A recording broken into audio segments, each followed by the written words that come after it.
Hello everyone, welcome back to our new video. दोस्तों, Transrail lighting की बात करें, 25 के पी पर स्टॉक ट्रेड कर रहा है। कंपनी के क्वार्टर 4 के नंबर आ गए हैं। इस कंपनी को हमने क्वार्टर 3 FY25 से कवर करना स्टार्ट किया है। एंड आज की इस वीडियो में हम बात करेंगे कि कंपनी के क्वार्टर 4 के नंबर कैसे रहे एंड फुल ईयर बेसिस पर कंपनी ने जो गाइडेंस दिया था FY25 के लिए in terms of margin and revenue, क्या वो अपने गाइडेंस को अचीव कर पाए हैं या नहीं, या फिर गाइडेंस से मिस किए हैं। इसके अलावा फ्यूचर में क्या उनका प्लान है, बांग्लादेश को लेकर के बिजनेस स्ट्रेटजी कैसी है, ऑर्डर बुक कैसे हैं, सारा सब कुछ आज की इस वीडियो में हम डिटेल में देखने वाले हैं। And in the end FY26 के लिए कंपनी ने क्या गाइडेंस दिए हैं उसके बारे में भी हम बात करेंगे।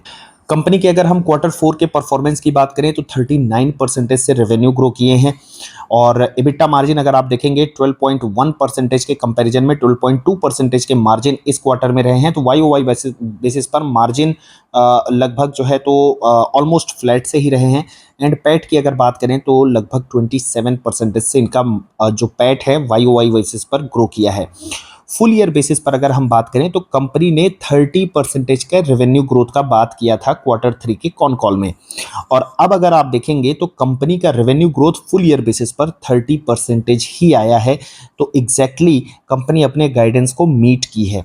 इसके अलावा मार्जिन की बात करें तो मार्जिन में उन्होंने क्वार्टर 3 की कॉन कॉल में जो गाइडेंस दिया था वो दिया था 12.5% का, और अपने गाइडेंस को बीट किया है कंपनी ने in terms of margin. Margin में हमें एक्सपेंशन देखने को मिला है और गाइडेंस में सिर्फ दो ही चीज़ों की बात हुई थी। पैट कंपनी का 40% से ग्रो किया है।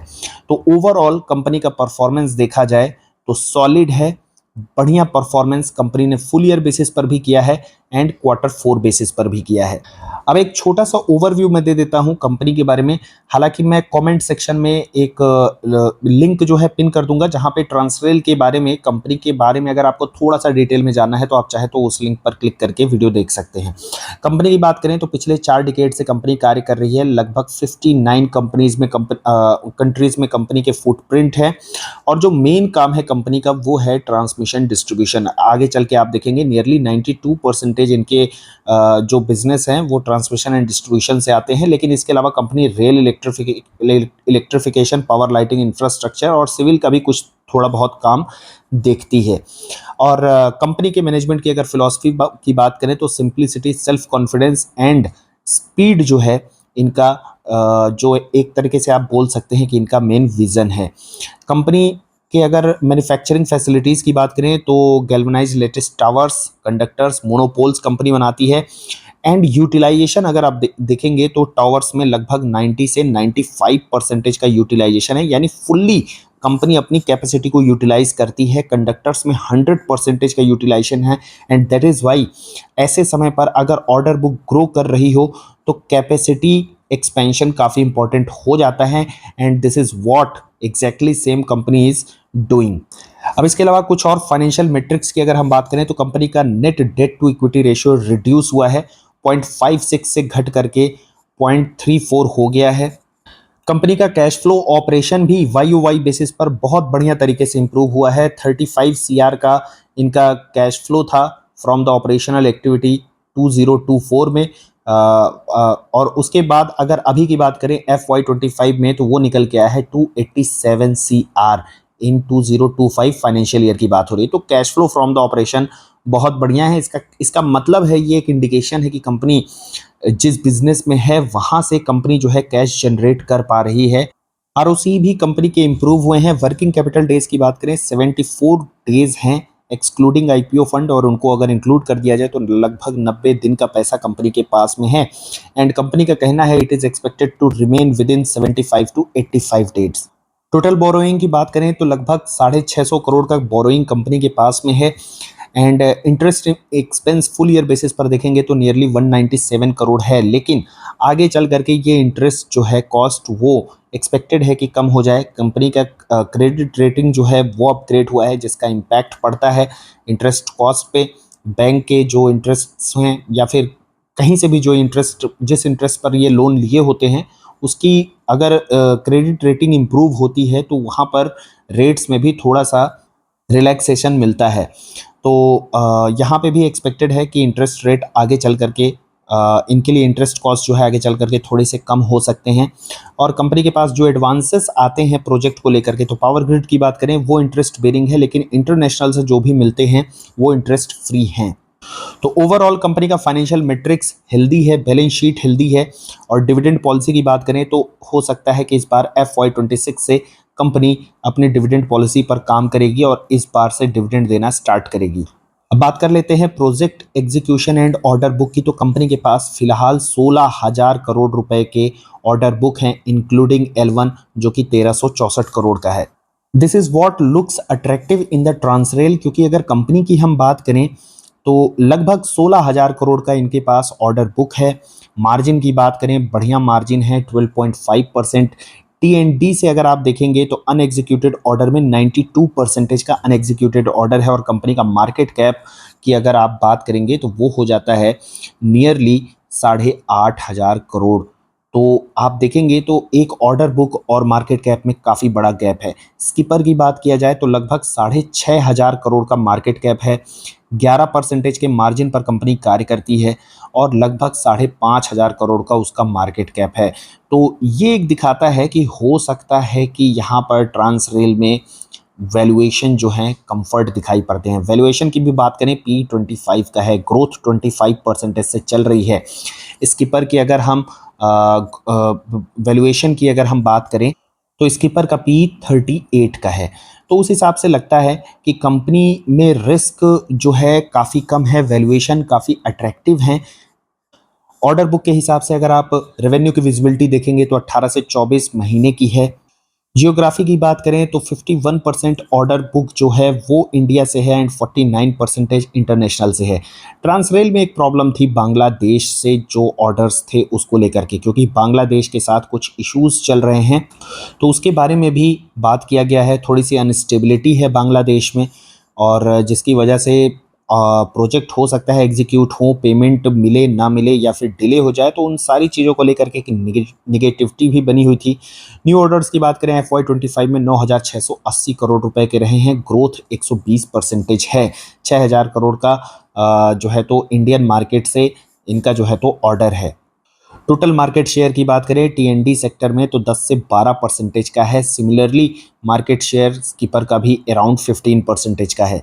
और इस सेक्टर में अगर अपॉर्चुनिटी की बात करें तो ऑलरेडी बहुत बड़ी अपॉर्चुनिटी है। जैसा कि अगर हम यहाँ पे पावर ग्रिड की बात करें तो उसका जो कैपेक्स है FY27-28 के लिए 35,000 करोड़ का है। और बिड पाइपलाइन में अगर आप देखेंगे ऑर्डर्स तो लगभग 1 लाख करोड़ के हैं डोमेस्टिक एंड ग्लोबल।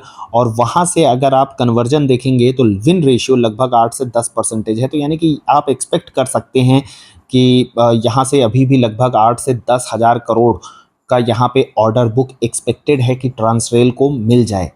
इसके अलावा ट्रांसमीटर सेक्टर में स्टेबिलिटी, बढ़ती हुई राइजिंग पावर डिमांड एंड जो ट्रांजिशनल चेंजेस हैं उन सभी को लेकर के काफ़ी अच्छा कैपेक्स जो है इंडिया में चल रहा है। TBCB की बात करें, प्रोजेक्ट लगभग 30,000 करोड़ का अनाउंसमेंट हुआ है बाय द पावर ग्रिड।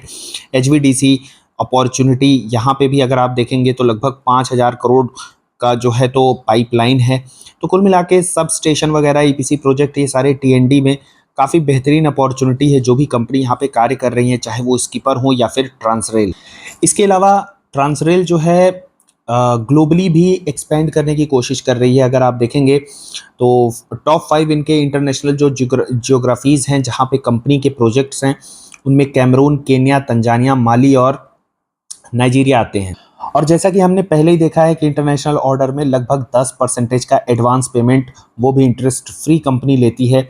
और मल्टीलैटरल यहाँ पे एजेंसीज जो हैं काम करती हैं, जैसे कि वर्ल्ड बैंक हो गए, अफ्रीकन डेवलपमेंट बैंक हो गए। तो इनसे क्या है कि पेमेंट और पैसे निकालने में आसानी होती है, ज़्यादा डिफ़िकल्टी आती नहीं है। और कंपनी का कहना है कि मल्टीलैटरल एजेंसीज के through mostly on time payment हो जाता है, हार्डली 1 से 2 महीने का डिले होता है इन रेयर पॉलिटिकल डिसरप्शंस। इसके अलावा स्किपर की अगर हम बात करें तो US वगैरह में भी उसको बढ़िया ऑर्डर मिले हुए हैं, बट यहाँ पे ट्रांसरेल की प्लानिंग और स्ट्रेटजी थोड़ी सी अलग है। उनका भी कोई भी प्लान नहीं है इन US और यूरोप। थोड़ा सा वो टैरिफ वैरिफ को लेकर के एक बार चीज़ों को स्टेबल होने देना चाहते हैं, फिर उसके बाद वो देखेंगे कि वहाँ अपने बिजनेस को स्केल करना है या नहीं। लास्ट क्वार्टर के कॉन कॉल में यानी क्वार्टर 3 के कॉन कॉल की अगर हम बात करें तो वहाँ पे भी कंपनी ने काफ़ी स्ट्रेस दिया था कि वो बांग्लादेश से जो ऑर्डर का कंट्रीब्यूशन है टोटल ऑर्डर बुक में उसको धीरे धीरे रिड्यूस करेंगे। रिड्यूस करने का मतलब ये नहीं कि वो बांग्लादेश वाले ऑर्डर हटा ही देंगे, जो ऑर्डर हैं वो एज इट इज़ रहेंगे, लेकिन अब वो और नए बिड वहाँ पे प्लेस नहीं करेंगे और उनका ऑर्डर का साइज जैसे जैसे बिगर होता जाएगा वैसे वैसे वो ऑर्डर बुक जो है अब बांग्लादेश से ऑलरेडी अपने आप छोटी लगने लगेगी।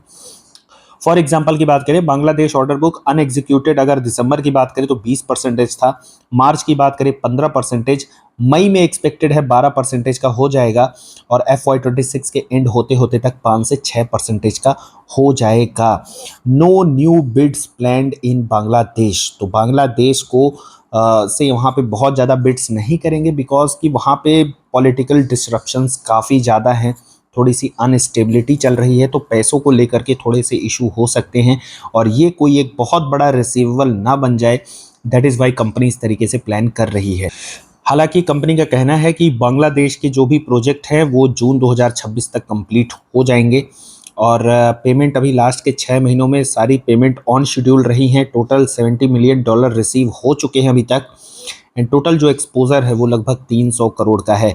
लास्ट क्वार्टर में मुझे एग्जैक्टली नंबर तो ध्यान नहीं है बट ये नंबर थोड़े से बड़े थे, I think near around 600 crore के आसपास हुआ करते थे ये नंबर, तो वहाँ से नंबर जो है काफ़ी रिड्यूस हो गए हैं। 300 करोड़ 15,000 करोड़ के ऑर्डर बुक में बहुत मतलब मिनिमम नंबर है। इसके अलावा कंपनी जो है with the growing order book capex का भी प्लान कर रही है एंड लगभग 326 करोड़ रुपए का कैपेक्स अप्रूव हो चुका है और 2 फेज़ में यहाँ पे कंपनी जो है कैपेक्स करेगी, फेज़ 1 फेज़ 2। फेज़ 1 में लगभग जो है 1,73,000 मीट्रिक टन ऑफ टावर की मैन्युफैक्चरिंग फैसिलिटी करेगी, उसके बाद कंडक्टर्स की। तो आप देख सकते हैं कंपनी इसके पर भी कैपेक्स कर रही है, हर साल वो कैपेक्स करती जा रही है, अपनी कैपेसिटी को एक्सपेंड करती जा रही है and same goes with the Transrail also. Company का कहना है कि सब कॉन्ट्रैक्टर के कॉस्ट बढ़ने के बावजूद भी कंपनी का मार्जिन बढ़ा है क्योंकि मार्जिन का इंप्रूवमेंट डिपेंड करता है बेटर एग्जीक्यूशन, सब contract negotiation and supply chain management. तो इन सारी चीज़ों पर भी कंपनी ने कार्य करके अपने मार्जिन को बढ़िया तरीके से मेंटेन किया है एंड आगे के लिए भी गाइडेंस दिया है कि 12 से 12.25% के आसपास कंपनी अपने मार्जिन को मेंटेन करेगी। एंड ओवरऑल अगर हम FY26 के लिए कंपनी का गाइडेंस देखें तो कंपनी का कहना है कि 23 से 25% की ग्रोथ ओवर FY25 देखने को मिलेगी। FY25 में क्या गाइडेंस दिया था? उन्होंने गाइडेंस दिया था 30% का रेवेन्यू ग्रोथ ओवर FY24, तो 30% की ग्रोथ की बात किए थे, उसको मीट किए। अब ये 23 से 25% की ग्रोथ की बात कर रहे हैं एंड हो सकता है कि ये मीट करेंगे या नहीं मीट करेंगे, ये टाइम बताएगा। बाय द वे आप भी अपने व्यूज़ कमेंट में बता सकते हैं कि कंपनी अपने FY26 के गाइडेंस को मीट कर पाएगी या नहीं। क्या लगता है, मैनेजमेंट वॉक द टॉक करता है या नहीं? एंड ओवरऑल पर्सनली मेरी बात करें तो मैं ट्रांसमिशन सेक्टर को लेकर के बुलिश हूँ। स्कीपर भी मेरे पोर्टफोलियो में है, ट्रांसरेल को भी रखा हूँ। ट्रांसरेल पोर्टफोलियो में इसलिए है बिकॉज ऑफ द वैल्यूएशन, क्योंकि यहाँ पे वैल्यूएशन मुझे बहुत अच्छे लगे थे। क्वार्टर 3 में ही मैं इस स्टॉक को अपने पोर्टफोलियो में ऐड किया हुआ था, तो पूरा एक क्वार्टर मैं नेगेटिव में रहा हूँ और अभी जाके मैं पॉजिटिव में हुआ हूँ। बट इट डजेंट मीन कि आप स्टॉक को बाई या सेल करें, क्योंकि वीडियो का मेन पर्पज़ ये है डिस्क्लेमर देना कि मैं कोई भी वीडियो में बाई या सेल की रिकमेंडेशन नहीं दे रहा हूँ। आप अपनी खुद की रिसर्च करें या फिर अपने फाइनेंशियल एडवाइजर से कंसल्ट करने के बाद ही कोई भी बाई या सेल की रिकमेंडेशन को लें। एंड दोस्तों पूरे इस कॉन कॉल की समरी में मैं अगर कोई भी चीज़ मिस कर दिया हूँ तो डेफिनेटली आप कमेंट सेक्शन में उसको पॉइंट आउट कर सकते हैं। You can ask me anything. और अगर कुछ आप अपनी तरफ से ऐड करना चाहते हैं, कोई वैल्यू ऐड करना चाहते हैं, कोई पॉइंट ऐड करना चाहते हैं, then definitely you are welcome. आप कमेंट सेक्शन में अपने कमेंट के साथ अपने व्यूज़ को, अपने विचारों को व्यक्त कर सकते हैं। कंटेंट अगर अच्छा लगता है then hit the like button and do not forget to share and subscribe the channel. Thanks for watching the video.